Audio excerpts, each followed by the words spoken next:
fucking fuck. Let's go. Go and do meditation. Go and do meditation. I was like, man, she's not gonna be able to sit down for months. Really? Masturbation. Before we wrap up, I want to get my religious frustration out. I wasn't empathizing with Hitler. Fucking fuck. Anything you want to do, you can. Be a professor. Wink, wink. Clearly, you spent too much time on porn. Get out of the bedroom, you weirdo. You're saying the religious people were nuts for not having sex? How can 50-year-old, 60-year-old, Catholic middle-class couples, in vaguely happy, unhappy marriages, talk about what, should be the health care for a 19-year-old unmarried woman who finds herself pregnant? Butt out. All right, guys, we're back. We're keen to jump into Brazil. Take us to the jungles of Brazil, Greg. Wow. Well, I didn't go to the jungles. I did get to the jungles, but mostly as like a tourist. It wasn't my research. So look, I finished up my undergraduate degree at University of Virginia, and I did real well. I've always been a really good student, and I wanted to go on to do a PhD, do a doctorate, and applied to some universities and got into the University of Chicago, which at the time was, it still is really respected, but at the time it was just an amazing place to go. Yeah. So I thought I was going to study, I wrote my proposal to do a PhD on Haitian Vodou, the voodoo in Haiti. And before I even got there, I went to the local university library in St. Louis. I think it was Washington University Library. And I looked, and there was like a 3-meter shelf of books on Haiti Vodou. Oh, really? And I was like, what? I'm never going to be able to write something original on this. Panic. Yeah. So by the time I showed up at the University of Chicago to do my first semester as a grad student, I was like, oh crap, I need a new project. And it was intense. It was intense. I loved it. I felt like I finally found my people. I think we had like 30 incoming PhD students, and we were told right off the bat, like 2/3 of you won't finish. And it was pretty accurate. Oh, wow. Like 11 people in my cohort finished their PhDs. But did you find the social element as important as the actual PhD itself, or were you pretty just locked away in a library? Well, you weren't locked away. It was really collective. It was intense. You read all the time, and you wrote all the time. I think I wrote 250 pages of papers my first year there. Wow. And I think one course was 6 books a week. And so basically you immediately find out you're inadequate to what you're being told to do. So you have to just figure out how to cut corners and figure out how to collaborate. And you're socializing with the same people you're going to classes with. So, you're reading intense, anthropological history, philosophy, theory books, and you're hanging out partying with the same people. So, I've just got a question. There are 2 things. First thing, does it create an elitist echo chamber? And second thing, how the fuck do you stay humble when you're surrounded by so many crazy intellectuals dedicating your life to some random niche thing? It humbles you every goddamn half hour.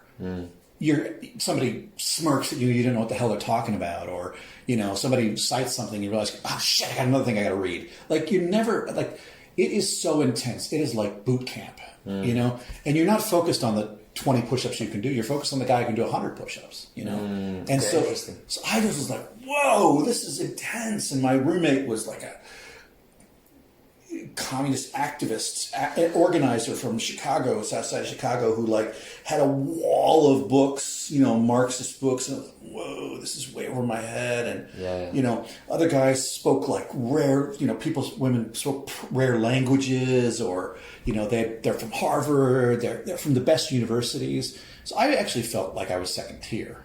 I definitely felt like I was second tier. I never felt confident. Okay. Even though it was funny because my undergraduate advisor had said, you'll do fine there, you'll do fine. And I didn't have that confidence. So I just worked so hard. I read all the time. We lived in totally crappy apartments, $200 a month apartments in Chicago, basically horrible. I mean, one of my apartments I lived in while I was in grad school got so cold that one of the guys had a room where if you left a glass of water on the bedside, it would freeze by the morning. No way. Yeah, it was And another part of the apartment was like so hot it was like a sauna because there was only heating. It was bad. So rough conditions. It was rough conditions. I saw minus reading. 30 degrees. When I was there, we worked so hard. We wrote so much. We read so much, and I felt so intellectually alive. And this is like mid-20s, late 20s. No, this would be. I started in 1990. Okay. Started in 1990. Graduated university in 1990. Had a semester off because I graduated early. Yeah. Went home, waited tables. Couldn't wait to go back to graduate school. Hated. Wasn't money another aspect as well for doing? Yeah, look, I had a scholarship. It wasn't a lot. I think I got $8,000 a year in stipend, and I got a free education.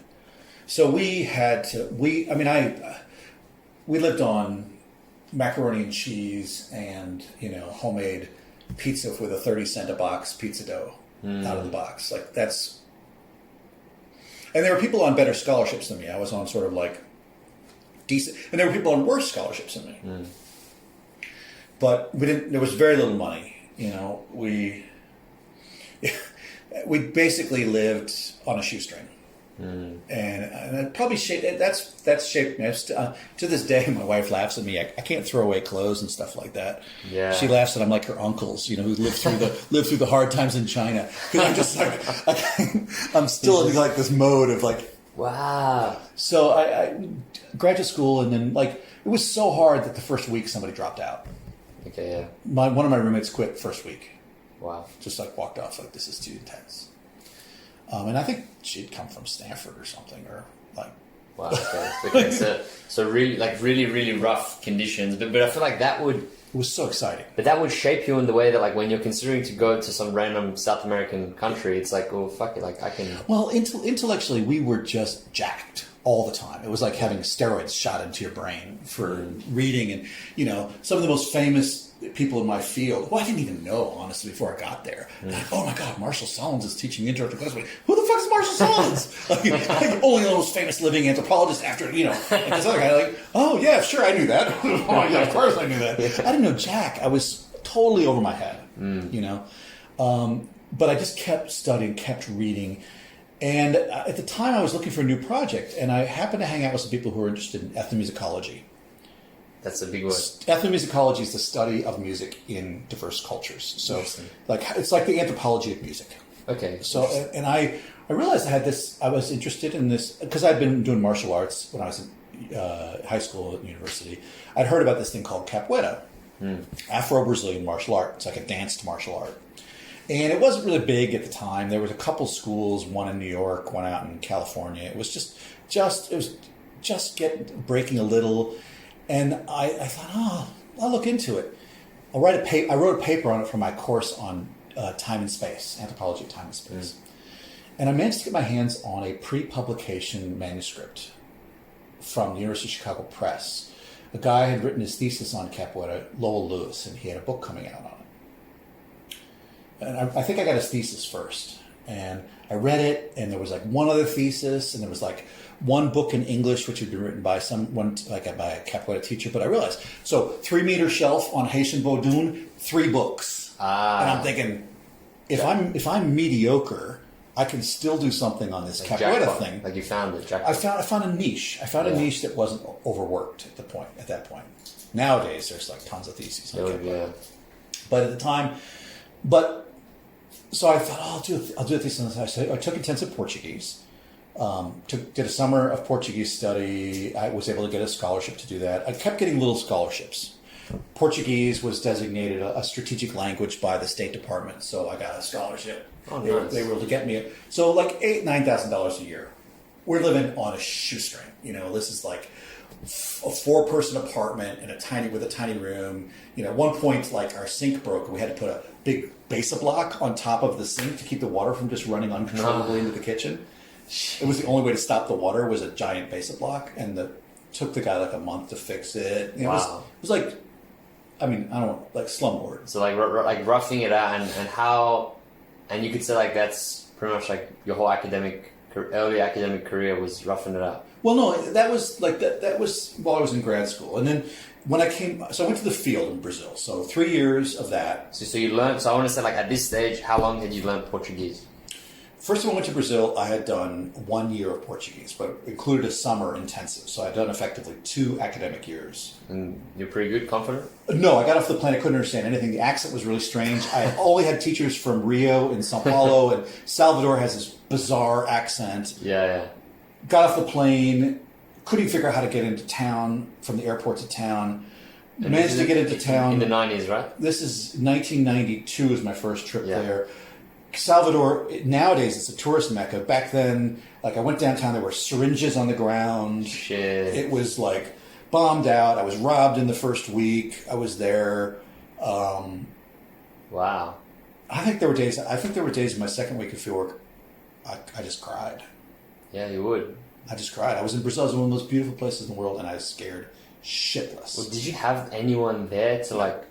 So what were you doing? You just literally got off the plane and then just... It's a question I have to ask all my students. Like, okay, you fly there. What are you going to do when you get off the plane? Because somebody asked me that, and I said, I'm going to go into town. I'm going to find a place to stay, and I'm going to start going to these Capoeira academies. So I went to the Capoeira academy, right? I go there. I sign up. Somebody takes my money. Immediately I find out I've been conned. Fortunately, it was small amounts of money. But I started to do it, and I enjoyed it. I enjoyed the Capoeira. It was hard. Like, there were days when we worked out so hard I couldn't walk up a hill afterwards. I had to go sideways because my thighs would be so trashed from frog jumps and from going, like, physically it was exhausting. Was young Greg like jacked at this stage? He's pretty fit. I became pretty fit. Like, by the time I finished my field work in 1995, I could spin on my head. I could do the push brooms, a escovão. I could slide across the floor 2 or 3 meters on my head. And you went from 0 to this? I was always pretty fit. I was a dancer, pretty fit. I actually danced in the Modern Dance Company. Yeah, okay. Yeah. So I was not. And I after my first trip, 3 months, I went back and I wrote my proposal and I got ready. Another year of Portuguese, another 9 months of Portuguese, getting ready. Broke up with a girlfriend, ended my lease, packed my stuff, went down there. I was lifting weights beforehand to get ready.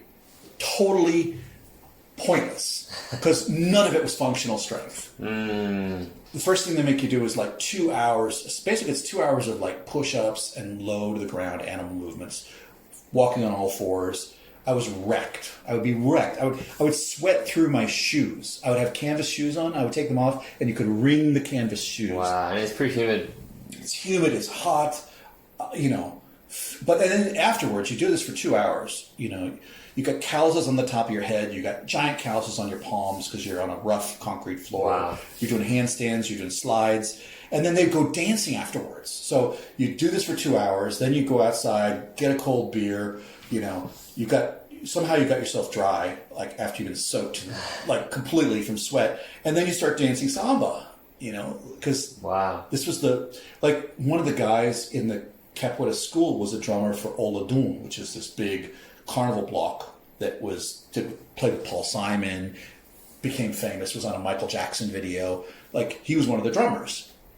And we had our Capoeira group, the one that I really invested in, was in an old fort, and they used to hold carnival rehearsals in the courtyard of the fort. So by about, 4 or 5 o'clock, you could barely hear anything because they'd be doing the sound checks for the rehearsal. Rehearsal is basically a concert.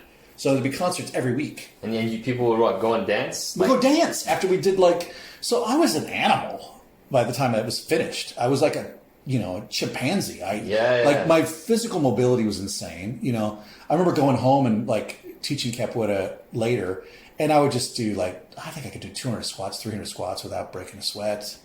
It was all body weight stuff. So it was really fit, and at the same time, I felt, this is where I sort of want to touch on it. Brazil was a kind of different that I couldn't imagine.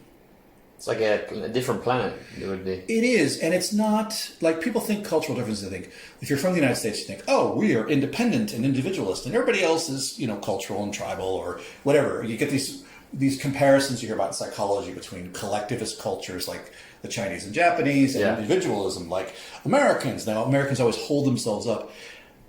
Nothing prepared me for Brazil. First of all, Brazilians, where I was very Afro-Brazilian. It's not just Brazil. It's like the most African part of Brazil. So music is pervasive. 4-year-old kids can dance like virtuosos. Like you go to a birthday party and they pull instruments out and you start singing happy birthday and it goes on for an hour, right? And everybody's dancing and performing. And when somebody gets tired of playing the pandero, they pass it to the next person and they pick it up and play it. It's a place where music is not a spectator sport. Life is not a spectator sport. You are in it, you know? On the weekend, you go to the beach, you pile on the bus, you're sitting 120 people in a bus designed for 60. Right? And then when the bus gets stuck in traffic, somebody starts banging on the side of the bus and people start singing. Wow. And people just join in because they all know the carnival songs from the previous years. And you go to the beach and somebody's always trying to sell you cheese or get you involved in a soccer game or playing music and people are dancing. Fat guy in a little tiny Speedo, budgie smuggler, he's dancing. You know, there's no shame. Everybody is in. In Brazil, everybody's in. I mean, like, it blew not just my mind, it blew my senses. It changed me. It gave me a gear that I didn't have. Wow, like, I'm just thinking, like, now that we've heard your backstory, it's like this Catholic boy raised in like a segregated American city. It blew my mind, and it was, but it was also complex because like people there thought I looked like Tom Cruise, and I was in better shape back then, but I didn't look like Tom Cruise. You're like, okay, whatever. Sure. I look more like a young Robin Williams. Okay, that's an example. Yeah. More of a clown. But there it was considered very attractive because I was light skinned, and I really was uncomfortable with that. First of all, I had a girlfriend back home who I'd broken up with. We got back together. I didn't really want to screw my way through my field site, and I had experiences with anthropologists and other researchers, ethnomusicologists who've been there before me who had.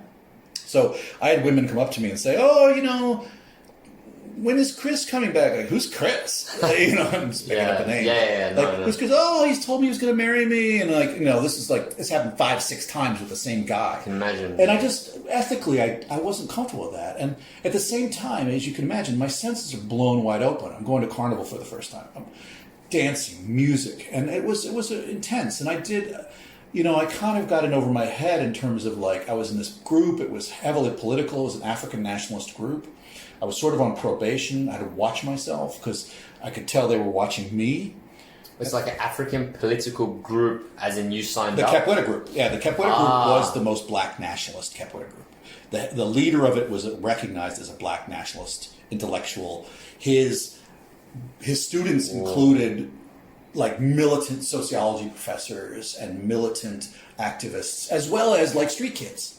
Well, so this just adds a whole different layer. We're just getting started. So we're getting started, okay? So there's black nationalism, which is very distinctive in Brazil. It's different than, although this guy was importing a lot of Malcolm X and stuff like that, Brazil is very different to the United States. And the racial like understanding of what it means is very different. There's a lot of mixed race people in Australia, and it's sort of acknowledged in a way that Brazil, wasn't in the U.S. at the time. Yeah. In the U.S., it was a black-white thing. You know, maybe Latinos, maybe Asians are considered, but you know, like everything has to fall in either one or two categories. In Brazil, there's like a vocabulary to think about, like differences, subtle differences in color, you know, people's culture, how they present themselves. Do you think it existed? These subtle differences? Well, yeah, we know it exists. Anytime you have a society where you know you've got a long history of people from different parts of the world side by side, you're going to get all kinds. But Brazilians acknowledge it, and they don't try to force everything into these two categories. Whereas in the U.S., there's all this diversity. I mean, President Obama, mixed race, right? But there's not a category for it in the U.S. Whereas in Brazil, there's a whole palette of terms and understandings of what that means, and people understand folks who have light color skin, but they're they have a strong approximation to black culture, and they're accepted in a different way. So when the black nationalists came from Washington D.C., and I was the translator for the group because I'd been there for over a year and was sort of accepted, the Americans had a problem with it. Problem with what? With you? Me. They were like, we don't want this guy translating. He's a white guy. He's a white American. Yeah. We don't want our Brazilian culture, our African culture, filtered through a white guy. Yeah. I'm the translator. So what about the African Brazilians? Were they fine with you, or just the Americans? They'd had this long period of like where I had to prove myself, and to some folks, I'm sure I never proved myself. I was always going to be, somebody who came in. Because the truth is, it's an uneven exchange. I participated in their group, but I got a career out of it. I gained a lot out of that. So it was always an uneven exchange. I was always getting more than I was giving, even though I tried to give in an ethical way. It's just impossible. I mean, I got access to a career that eventually made me a professor in Australia, partially through my participation in a group with folks, some of whom will never make, more than a few $1,000s a year. So this is always going to be uneven. And there's no morally defensible. This is what I say about capitalism. When you come from it, there's no way to be clean. No, I don't think so. You can't be clean. It's dirty. It's a dirty business. Brazil at the time, the minimum wage was $40 a month. Wow. Yeah. $40 a month. And were you getting stipends? I was getting a stipend. I was getting U.S. money. The time when I got there, inflation rate was 46% a month.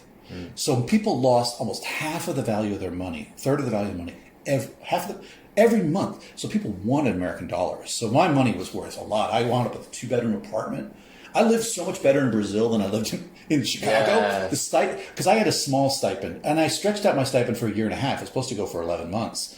But, I was living close to the ground. And yeah, of course. I was rich. By comparison, back in Chicago, life was rough. In Brazil, life was good. People were staying with me because I had an apartment. It wasn't in a beach district or anything. I was living in a working class area, in a big apartment, like a big complex. But I loved it because it was so vibrant.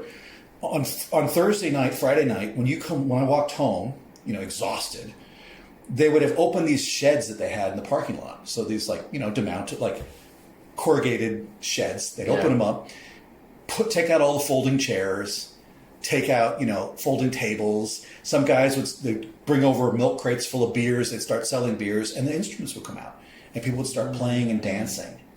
Wow. And that would just happen 5 different places in the parking lot around the complex. Wow. That is just, it is, they're folks who, it's participatory culture. It's not a spectator culture, and it's not there's commoditization, sure, but mostly it's self-production. Well, can you talk a little bit about the distinction between this participatory versus the opposite? If you go out dancing in Australia, you expect to have a DJ who plays music. You don't expect people to make the music, and you don't expect that you'll sing or play. No. In Brazil, it's different. Sure, sometimes you go to a concert, when a famous singer's there, But for the most part, you just can't imagine how many people around you they make music. They just expect to. And you don't have to be brilliant. I mean, after playing Capoeira, you do musical instruments. So I would be pulled on to the birthday song orchestra at a certain point. Wow. And partially because they participating is how you contribute to the event. You don't watch. It's even the difference between Rio and Salvador. Salvador, when they have carnival, it's just bands going, on trucks going through the city streets and everybody dancing around, right? In Rio, they have a stadium and they have a show. There's no stadium in Salvador. It's all over the city. In fact, if you don't know where your group is, you have to wander around trying to find them. Last I heard, they were down this street. Let's go find them. They're headed up this square. Let's go try to find the band. And just to paint the picture of the time period more, was there access to telephones and stuff in terms of? Oh, this is wild. So I go in 92, I go in 93, and I stay from 93 to 95, I think. Yeah. And I got my first email account. Wow. And so I've just got email. And to make a phone call, I have to go to the shopping mall, to the phone store, and sit in a little plastic booth and call. And I call my mom the first time, and I'm like, "Hey, Mom, I'm in Brazil. I'm at the I don't know, Telstra store, whatever the name of the company was, Telebras or something like that." And she's like, "Really? Where are you calling from? The sound's good." I'm like, "I'm calling from the mall." Like, "You're at the mall?" I'm like, "Yeah, I'm at the mall. I'm at sort of upscale mall because that's where the phone store is." And I can afford the upscale mall here, and then I go get a piece of cake at the cake store and a slice of pizza because I've been eating all, kind of craving. It's like, whoa, they have malls, they have pizza. I'm like, yeah, they have malls and pizza. And I'm like, what did you think? He said, I thought there'd be snakes. I'm like, no, I'm not in Amazon. I'm like, this city is like 4 or 5 million people, Oh my God. But that would have been like a big deal back then, just like... Yeah. I mean, you were on your own. The way I got money was that it was basically wired to me in the American Express store. So every couple of weeks I would have to go down, or every month, have to go down to the lower city and visit the American Express store and flirt with the girls who were running the American Express place and get my traveler's checks that I could then cash for cash. And in Brazil at the time, because of the inflation rate, everybody was selling stuff. Because if you got cash, you bought something so that it would hold its value. So later you could sell it and make money. So like my whole apartment building was full of people selling stuff. Like if I ever needed a flowered shirt or a pair of shorts or a pair of shoes, like, on floor 4 they've got, frozen fruit concentrate. So you wouldn't hold cash. You wouldn't want to hold cash. Except I had American dollars. So like I used to give American dollars to the professor whose apartment I was renting, because I was renting his apartment and he loved it. He's like, basically he moved his family out so that he could get my American dollars. Wow. And then about 2/3 of the time through there, they actually introduced a new economic plan that killed inflation, which killed my earnings. I was fine. I still had plenty. I had saved plenty of money. But some of the other, I was a Fulbright fellow, and some of the other Fulbright fellows were like, oh my God, we don't have money. Like, yeah, you're living in beach in Rio. I'm living in a working class place. I'm fine. I got another 6 months just on the money I've got already. So, but I'm curious in terms of like, was there any, like, were you involved in any form of like political movement, or was it just like on the sidelines with that stuff? Well, when I was in grad school, my roommate sort of pulled me into stuff. We were actually involved in the protests against the first war in Iraq. So this was the war in 1992. In fact, he was one of the national leaders of it because he had been first war in Iraq. I'm just trying to think. There was the Iran-Iraq war in the 80s, and then 92. So this is way back. This is like 92. I think this was the invasion when Kuwait was attacked. Okay. It's hard to even piece it together. Yeah, I don't even remember. But yeah, okay. It's like 30. But yeah, so I was involved in that. I was involved with Amnesty International. When I was in Brazil, I was involved with the Black Nationalist Group. I did grant applications for them. I tried to get them money. I was involved in some activism there. I later became involved with the landless movement in Brazil. So when I finished my PhD, I was in New York for a little bit, and then I went to Notre Dame, and that's when I got involved with the landless movement, which is sharecroppers, farmers in Brazil trying to get land taken from wealthy ranchers who basically steal land. So I've always been sort of involved in Amnesty International, the what's called the Pastoral Land Commission of the Catholic Church in Brazil, because Brazil is where I ran into, again, that progressive Catholic Church. Because I'm derailing the conversation a little bit, but but you mentioned, I remember in the beginning when we talked, you did mention that you had like an interaction again in Brazil with the Christians, or... Well, Brazil it got weirder. When I was there at first, it was evangelical Brazil was starting to take off. It got even more intense. And it's funded by the United States? No, some of it's homegrown. Okay. It's really interesting. There's, in fact, there's a number of innovative Brazilian megachurches that are sort of like the Reino de Deus, the Reign of God church, which comes out of Brazil, is sort of... Anyway, I was involved with the Afro-Brazilian Capoeira groups, and I was also sort of going to Candomblé houses, which are African-derived possession ceremonies where they sort of there's a syncretism, a kind of melding of West African spiritist practices with Catholicism. So Ogun, the god of war in West Africa, Nigeria, or Benin, who has been brought by slaves to Africa, has been syncretized with Saint George. And so you go into a church, there's St. George, there's all these offerings being left for St. George. Might be Catholic, might be Candomblé. I'm not clear, might be both. Go to this Candomblé house where there's a big altar and there's a picture of St. George fighting the dragon, but there's also a sword, which is Ogun's symbol. And on a Friday night when the drums are playing, Ogun, St. George will come and possess somebody. and they'll dance Ogun's dance. So, like, yeah. Wait. So it's a blend between Ogun, which is a West African. Well, no, I'm just using one god. There's eons. There's a number of them. There's polytheistic West African religion has been. They sort of brought all of their gods and all of their faiths, and then the Catholic missionaries Catholic missionaries in Portuguese colony, especially Brazil, they weren't as like. The Africans say, "Oh, he kind of looks like Ogun," and then maybe the priest, I don't know, said, "Yeah, you're kind of right." The Catholics had a kind of polytheistic setup. So when the African, spiritist beliefs collided with the, all the saints and the different versions of Mary and different versions of Jesus, like I saw a lot of similarities, and they sort of wrote them onto each other. Okay, so can you paint a picture of what would happen at this Candomblé? Yeah, Candomblé ceremonies. Like, what would happen? Just take us there. So like it gets going in the evening. Some of the local people show up and they start to play. The guys start to play the drums. There's 3 drums. They start to play the rhythms, and depending upon the rhythm, certain rhythms call certain gods, and eventually the new novices will come out. Some of the priestesses and maybe a priest will come out, and they'll start to dance. And as the night goes on and the drumming gets more vigorous and the crowd gets bigger, slowly the gods will descend and take different of the novices. And they'll be taken away by attendants and dressed in the regalia of the god and then brought back out. And sometimes when they're not novices who haven't been possessed very often, it can be a bit distressing. It's hard to become possessed. They're not...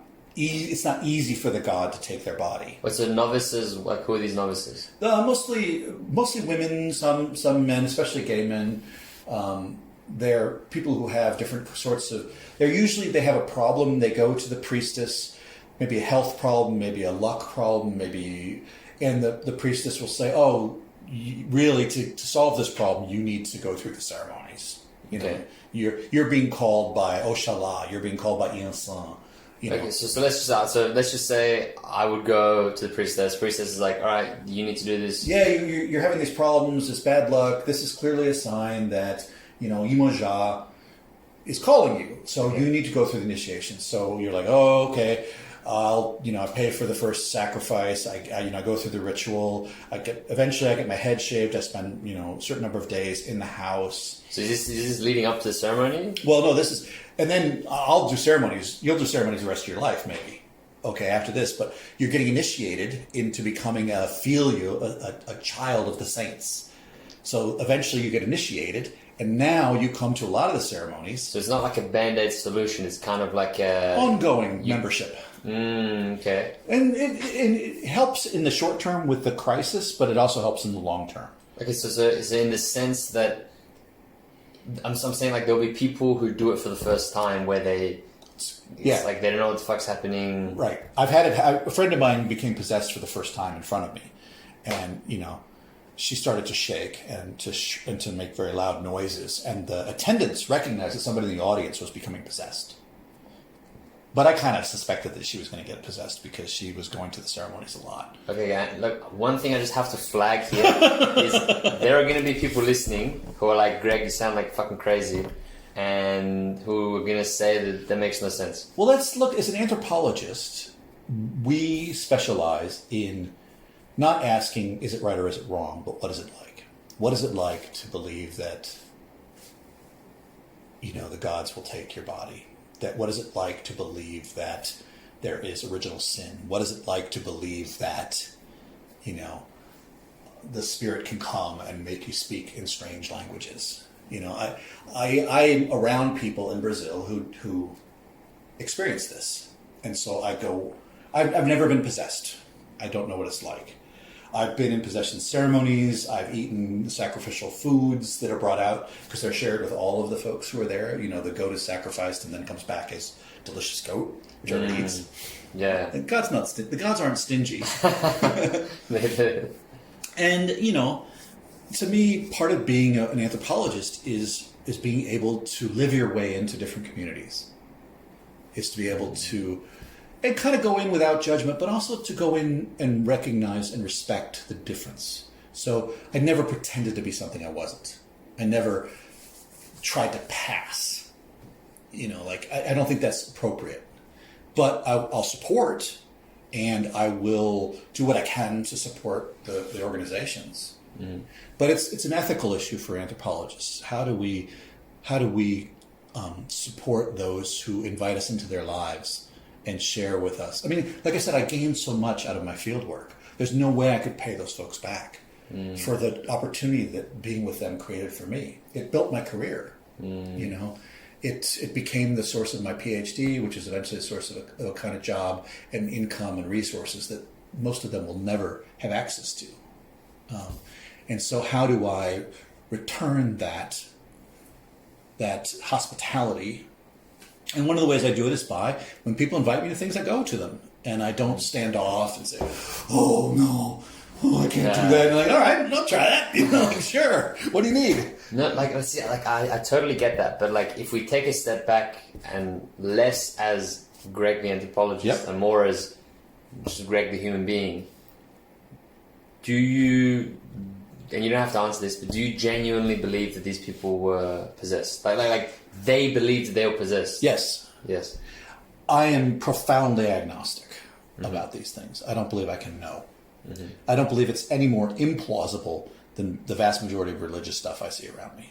Mm-hmm. I don't believe it's any more implausible than the nonsense I hear about, Australian history. Yeah. Right? I think that I am not in a position to pronounce judgment on other people. I mean, my culture, my people are amazingly myopic when it comes to the effects of their ideas and their beliefs. So what do you mean myopic? Most Americans have no understanding of what is being done in their name around the world, or they participate in churches and don't even think about like for example, my parents participated in the Catholic Church. I mean, what the Catholic Church has done, so I guess what I'm saying is it's so easy to judge. It's easy. Yeah. It's so easy to judge. Yeah. And it's so hard to just participate and to accept and to listen, and some of the most amazing experiences of my life have been in situations where I honestly can't tell you what happened. Like these circumstances. These ceremonies are burned into my memory. They were so powerful, Going out in carnival when one of the most Afrocentric carnival blocks, Ileaie, which means House of Life, it's a carnival block, and about 10,000 people come together to march with the drummers. They have ceremonies to open the way. They let go pigeons and doves, and they have the priestesses come, and then the drums start, and suddenly 20,000 people in a neighborhood of Salvador called Liberty, named because it was the first community of freed slaves. Oh, wow. Bursts into life like a giant 20,000-legged organism and starts marching to the drums up the hill. And I felt it, and I was in it, and I felt like my body was being picked up by that whole experience. Like it was, it was the closest I've ever been to an LSD experience with no drugs, just pure collective excitement. I mean, so I've seen things that I can't explain, and they don't bother me. I hope life continues to give me things I don't understand. Yeah. I hope life continues to give all of us things that stretch our imagination and blow our minds. I mean, what a boring world if we could explain everything. Yeah, see, it's that's when you're mentioning these things, I think something that's been at the back of my mind that from the beginning of how you've been recounting your times in Brazil is that we, right now, living in Sydney, sitting inside this really fancy institution, Macquarie University, we are in the top 0.5% of human beings. We're rich motherfuckers. We are privileged as it gets. But what you just described sounds so much fun. Our life sounds so boring. It is. It actually sounds shit. It is. I've been in so many places and I've thought, Like I was in Barcelona, or maybe I was someplace on the Mediterranean coast somewhere, and I was at a neighborhood festival, and it was just people coming out with these amazing contraptions they had built. They were like these sort of custom-made bikes that all had these giant fish sculptures up over these, and they were pedaling, and the chains not only drove the wheels, they also drove the fish. So the fish were like these, you know, the fins were going and the tails were going, and it was all homemade. And I was thinking, this is so ingenious. Like, these folks have spent months putting these things together, and they're having a blast in this parade. The kids are laughing. Everybody's taking pictures of everything. And I think, like, we are so demobilized by our laws and our culture and our economy. I love that term, demobilized. I think that's on point. You go to a party at Sydney, and you're most likely to talk about stupid shit. Yeah. Real estate, traffic. You don't talk about philosophy. You don't talk about art. You know, you don't build anything. Nobody does it. Like, I'm trying to join the men's shed because, like, I want to make shit. You know, I don't have a workspace because, of course, I got a Sydney house, so it's tiny because it's all I can afford, right? Yeah. But so when I lived in other places, I could have a shed, and in the shed I could make things. I could do art. I could make paper mache masks, which is what people understand that what is Carnival in Brazil?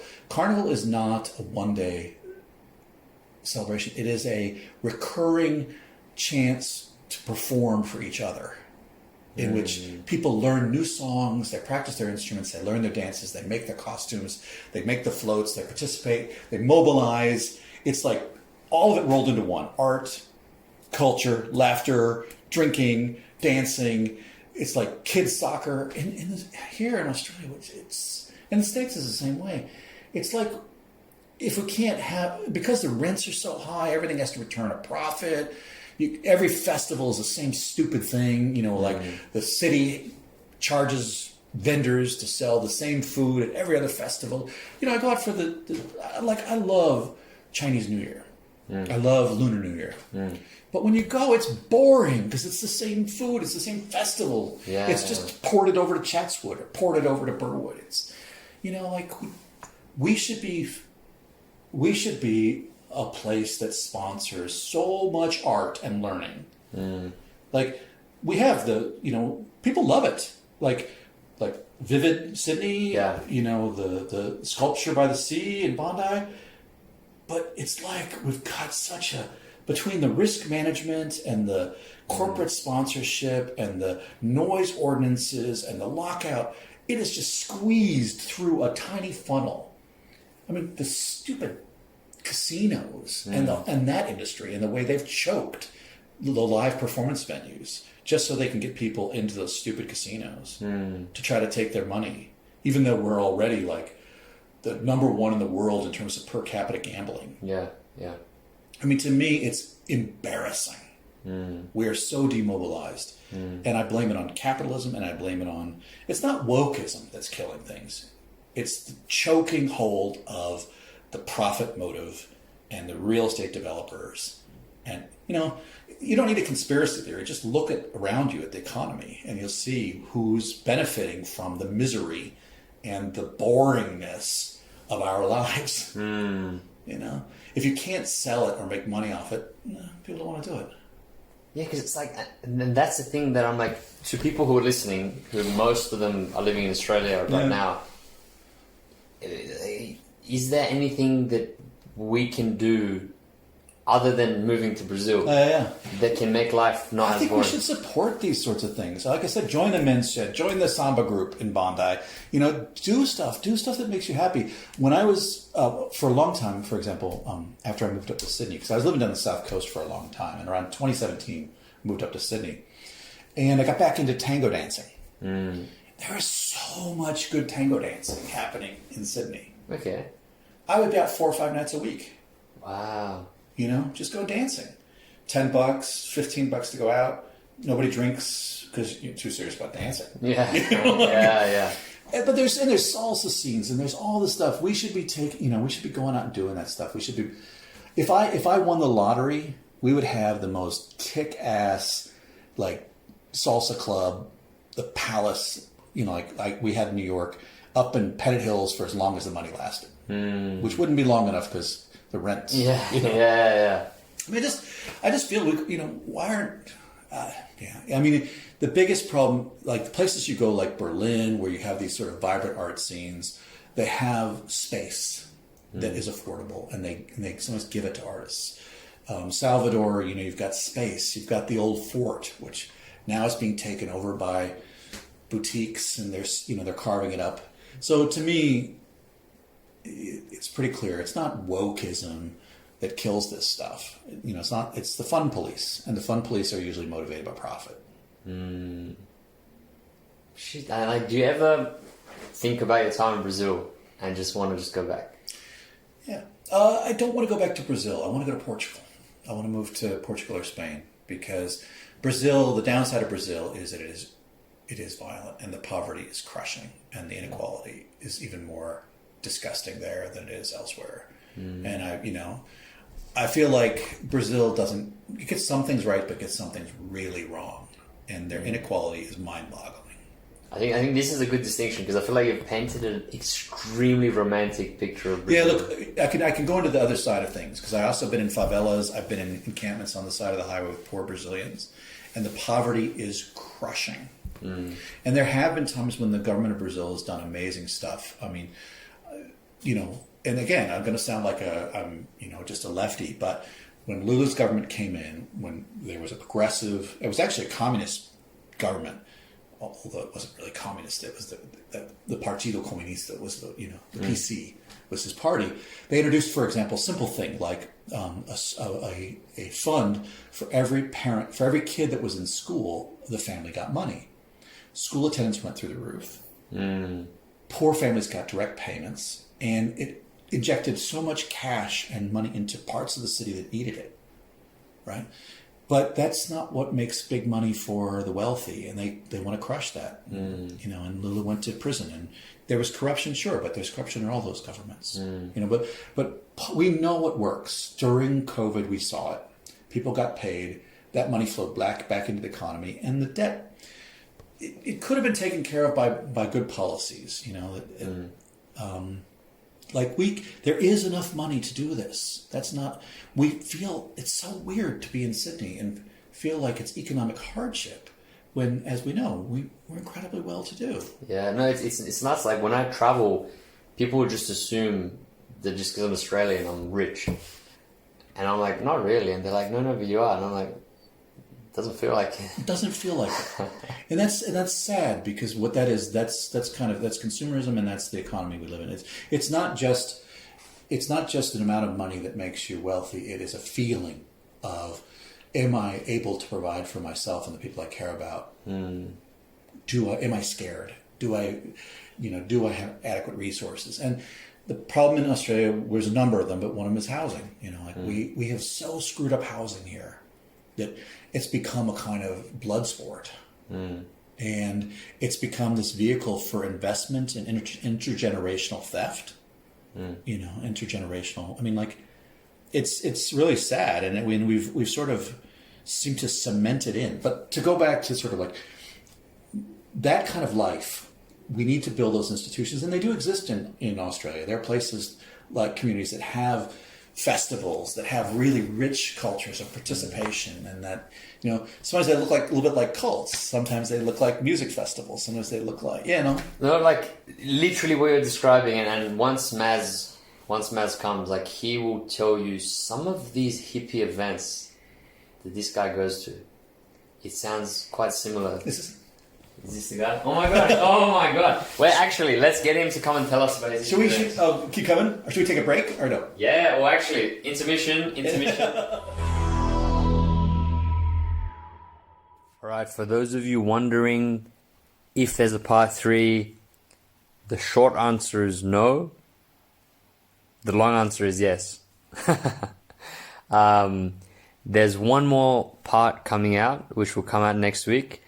It's with Maz, and its main theme is men's mental health. So we're moving on from Greg's life story, and it's gonna be a whole different roller coaster. So strap yourselves in. Fucking fuck. Let's go. Go do meditation. Go do meditation. I was like, man, she's not gonna be able to sit down for months.